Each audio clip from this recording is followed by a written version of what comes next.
मलकापूर शहरातील अशोकनगर परिसरात आज दुपारी एक राहत्या घराला भीषण आग लागल्याची हृदयद्रावक घटना घडली।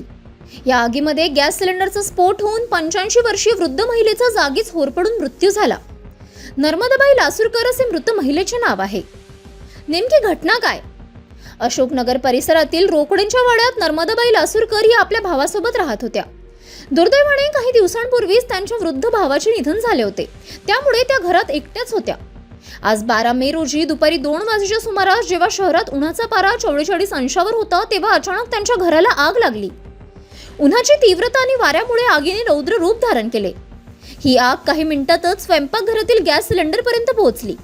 आगीच्या उष्णतेमुळे सिलेंडरचा भीषण स्फोट झाला, ज्यामध्ये नर्मदाबाईंना घराबाहेर पडण्याची संधीच मिळाली नाही आणि त्यांचा आगीत होरपळून दुर्दैवी मृत्यू झाला। प्रशासनाची धाव। घटनेची माहिती मिळताच मलकापूर पोलीस स्टेशनचे पोलीस निरीक्षक गणेश गिरी यांनी तातडीने पथकासह घटनास्थळी धाव घेतली। त्यांनी अग्निशमन दलाला पाचारण करून आग विझवण्यासाठी तात्काळ निर्देश दिले। यावेळी परिसरातील नागरिकांनी मोठी गर्दी केली होती। पोलिसांनी घटनास्थळी पंचनामा करून मृत महिलेचे पार्थिव शरीर मलकापूर उपजिल्हा रुग्णालयात पाठवण्यात आले आहे। तपासात सहकार्य।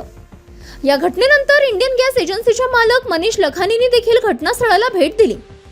सिलेंडर स्फोटाच्या तांत्रिक बाबींसंदर्भात त्यांनी पोलिसांना माहिती देऊन तपासात सहकार्य केले आहे। घटना अशी घडली, आग लागून घरामध्ये सर्व काही साहित्य जळून दिलं आणि त्यानंतर घरात असलेला सिलेंडरचा खूप मोठा स्फोट झाला।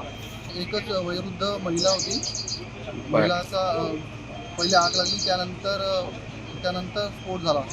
आग लागल्यामुळे वयोवृद्ध महिलेचा अंत झाला, त्यामुळे त्यानंतर आगीमुळे स्फोट झाला।